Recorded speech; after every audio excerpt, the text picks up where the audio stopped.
예, 산업활동 얘기 8월 달 거죠.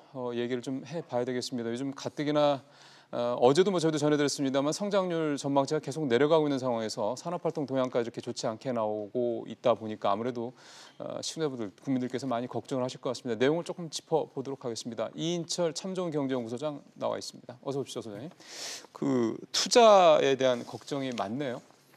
그렇습니다. 이제 산업활동 동향이 지난 데이터이긴 합니다. 8월 데이터이긴 한데 지금 산업활동 동향에서 주목해봐야 될 요인들이 있습니다. 생산과 소비와 투자입니다. 투자죠. 예. 근데 이제 생산과 소비는 현행 지표입니다. 현재 생산이 얼마나 잘 되고 있는지, 소비 판매가 얼마나 늘었는지를 알 수 있는 지표라면 투자는 미래 지표입니다. 그렇죠. 경기 선행적인 성격이 있고 기업들이 설비 투자를 얼마나 늘려나가고 있는지, 그리고 건설 투자가 얼마나 늘어나고 있는지, 이건 일자리 문제가 직결됩니다. 그렇죠. 그런데 지금 오늘 나온 이제 이 투자 지표를 보게 되면 1년 전과 비교해서 전월 대비 6개월 연속 뒷걸음질 치고 있다. 네. 투자가 계속해서 6개월 연속 마이너스 성장을 한 것은 IMF 이후 글쎄요. 거의 20년 만에 처음이다라는 겁니다. 저도 근 20년 가까이 기자 생활을 했지만 지금처럼 경제 지표가 발표되는 족족 정말 충격적인 수준으로 나온 것은 처음이고요. 오늘 김동연 경제부총리가 이제 9월의 경기에서는 이 고용이 마이너스로 이제 전환될 수 있다라고 이제 얘기를 했는데 이 부분이 이제 현실화되고 있다라는 걸 이 투자 지표로 알 수 있는 대목입니다. 아마 오늘 설비 투자가 이렇게 부진하게 나온 걸 가지고 많은 분들이 걱정하는 이유도 거기에 있는 것 같습니다. 이게 지금 당장 어려도 앞으로가 참 좋아질 거야라는 희망이 있으면은 지금의 어려움을 견디는 게 좀 덜 어려운데 지금 미래가 불투명하다는 얘기를 우리가 설비 투자가 부진하다는 걸 가지고 얘기를 하는 거잖아요. 그러니 당연히 더 걱정이 클 수밖에 없는 건데 그러면 이제 그 이유를 좀 짚어봐야 될 것 같습니다. 이 소장께서는 이 설비 투자 이렇게 부진한 이유를 어떻게 보고 계세요? 크게 한 두 가지 정도를 줄 수 있습니다. 일단 구조적으로 지금까지 수출을 떠받쳐왔던 게 반도체였습니다. 그렇죠. 근데 반도체는 아시다시피 삼성전자와 SK하이닉스가 지난해부터 굉장히 공장을 증설하면서 그렇죠. 투자가 굉장히 활성화돼 있었습니다. 거의 두 자릿수 가까이 계속해서 지난해까지 늘어왔지만 그러나 이제 이번 달 들어 특히나 이제 8월 들어서는 반도체 설비 증설 요인이 사라진 겁니다. 그러다 보니까 이게 수입이 한 달 전, 그 1년 전과 비교하게 되면 거의 20~30% 가량 줄어든 겁니다. 절반 가까이 1년 전과 비교하면 줄어들었다라는 부분이 가장 컸고 또 하나가 이게 투자 경기의 또 다른 축이라고 할 수 있는 건설 투자도 좋지 않습니다. 사실 이 건설 투자의 경우에도 기성의 경우에는 한 달 전에 비해서는 1.3%, 그러니까요. 1년 전과 비교하게 되면 6.2% 감소했습니다. 네.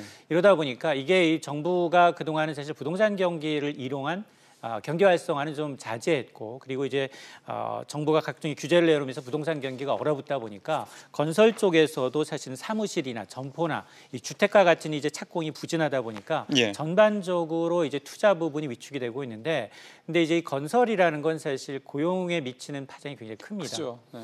이게 일용직 근로자들부터 맞아요. 시작을 해서 건설의 경우에는 이 적게는 보니까 건설 수주의 경우 적게는 두 자릿수, 많게는 30% 넘게 줄었는데 특히 8월 들어서는 1년 전과 비교하면 이 건설 수주가 32%나 급감했는데요. 네.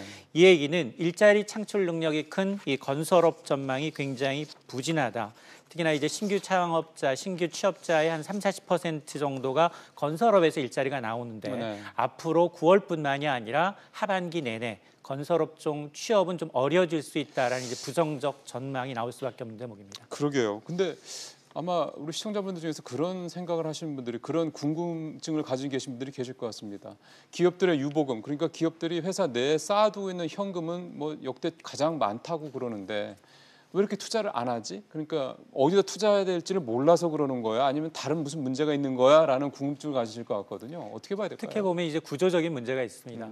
지금 지난해에도 우리는 이제 경제 성적표가 만을 놓고 보면 3.1%라는 꽤 괜찮은 성적표를 냈죠. 네. 그런데 국민들의 소득이 늘어났냐? 이 부분은 여전히 맞아요. 의문입니다. 예. 그런 걸 보게 되면 사실 이제 내부 유보금을 많이 쌓아놓고 있고 대기업들은 이구동성으로 뭐 5대 그룹, 10대 그룹은 투자를 늘리겠다라고 했습니다. 뭐 많이 봤죠. 투자를 늘리겠다라고 한 부분은 지금 잘 나가고 있는 반도체나 석유화학의 경우에도 공장 설비와 같은 자동화, 해외 공장 이전과 같은 데 돈을 쓰고 있다는 거죠. 그러니까 실제로 고용 창출과 연계는 안 된다는 말씀이군요. 그렇습니다. 고용 창출 효과가 나타나지 않고 있는 데다가 특히나 고용 창출 비중이 높은 건 중소기업입니다. 대기업의 투자가 좋아지면 물론 낙수 효과가 있어서 중소기업이 좋아질 수 있겠지만 그런 낙수 효과를 지금 기대하기는 좀 어려워 글쎄요. 보이는 상황이고요. 예. 특히나 중소기업의 경우에는 올해부터 적용되고 있는 최저임금과 7월부터 적용되고 그렇죠. 있는 근로시간 단축에 약간의 피해를 보고 있는 상황이지 않습니까? 예. 이러다 보니까 이 지금 성장이 있는데 이 고용 없는 성장이 계속해서 이어질 수밖에 글쎄요. 없는 상황입니다. 근데 수출은 괜찮다고 또 한단 말이에요. 그러니까 언뜻 보면은 우리는 경제 3분의 2가 수출로 이루어지는데 수출이 괜찮으면은 괜찮아져야 되는 거 아니야라고 하는데 8월 산업활동 대응만 보더라도 말씀하신 대로 물론 2달 전이라고 지금과 보면 시차가 2달 전이긴 합니다만 그럼에도 불구하고 이상하네 하실 것 같아요. 맞습니다. 지금 보면 이제 수출만큼은 꿋꿋이 잘 나가고 있는 게 사실입니다. 지난달은 9월에 이제 추석 연휴가 나흘이 껴있음에도 불구하고 그러니까요. 일 평균 수출은 그렇죠. 사상 예. 최대였고요. 예. 그리고 올해 들어서 이런 추세로라면 연간 6천억 달러의 수출 달성은 가능해 보입니다. 그런데 문제는 이 지금 수출 내역을 좀 들여다볼 필요가 있습니다. 수출 내역에 크게 두 가지가 이상 징후가 발견이 되고 있는데요. 이 반도체 부분에 있어서 편중화, 이 의존도가 너무 심화되고 맞아요. 있다는 겁니다. 예. 우리 아마 이 노키아가 이제 이 핀란드의 경제에 미치는 파장, 우리는 경험을 했지 않습니까? 이 노키아의 경우에는 핀란드 경제의 한 4분의 1 정도 비중을 차지하고 있는데 정확하게 지금 우리나라의 반도체 수출이 전체 수출에서 24%입니다. 예. 그러다 보니까 이게 반도체 가격이 꺾이면 어떻게 되지 이 부분에 대한 걱정이 있는데요. 실제로 지금 반도체 현물 가격은 지금 하향 조짐을 보이고 있고 또 외국계 투자 증권사들의 경우에는 이미 반도체가 이제 공급이 좀 늘어나다 보니까 이제 이 정점을 찍었다라는 분석 보고서가 잇따라 나오고 있습니다. 이러다 보니까 지금 당장 우리가 이제 반도체 치킨 게임에서 이긴 삼성전자나 하이닉스의 어떤 실적에 당장 영향을 주지는 않는다 하더라도 점차 이 영업이익률 50%의 신기록은 달성하기는 좀 어렵지 않겠냐. 글쎄요. 점차 둔화될 수밖에 없다라는 게 나오고 있고 이 또 한 가지 요인을 좀 보게 되면 수입이 감소하고 있습니다. 23개월 만에 수입이 지금 감소세로 돌아섰는데 수입이 줄었다라는 건 우리는 그 수입품을 근거로 해서 내수 소비를 하거나 아니면 이제 그걸 가공해서 완제품을 수출하죠. 팔아야 되는데 이런 투자의 선순환이 일어나고 있지 않다라는 점을 들어서 이렇게 되면 지금 외부 요인도 굉장히 많은데요. 미중 무역 전쟁이 장기화되면서 여기에 이제 미역 의존도가 특히나 미중에 대한 의존도가 40%에 달하는 우리나라는 영향권에 있을 수밖에 없고 그나마 지금 이제 신흥국의 통화 가치가 흔들리면서도 우리가 안전판 역할을 했던 게 무역수 직전이었습니까? 그렇죠. 그게 한 80개월 이어지고 있다라는 게 가장 큰 자랑거리였는데 이마저도 앞으로는 장담할 수 없다라는 부분이 문제점인 겁니다. 마지막 질문을 드려야 되겠습니다. 우리 경제가 이제 침체 국면에 빠져들었다라고 보십니까? 어떻게 보세요? 일단 침체 국면에 진입하지 않았다라는 논란 이전에 일단은 경제 석학들의 이 경고는 있어 왔습니다. 지난 5월만 하더라도 김광두 일단 뭐 이 문재인 정부의 제이노믹스의 경제 교사라 알려져 있는 김광두 이 부의장의 경우에는 우리 경제의 어떤 OECD 경기 선행 지표를 근거로 해서 경기 침체 국면에 진입했다라는 시그널을 줬습니다. 그리고 김동연 경제부총리는 이전부터 이 소득주도 성장의 이 속도 조절론을 내세우고 있습니다.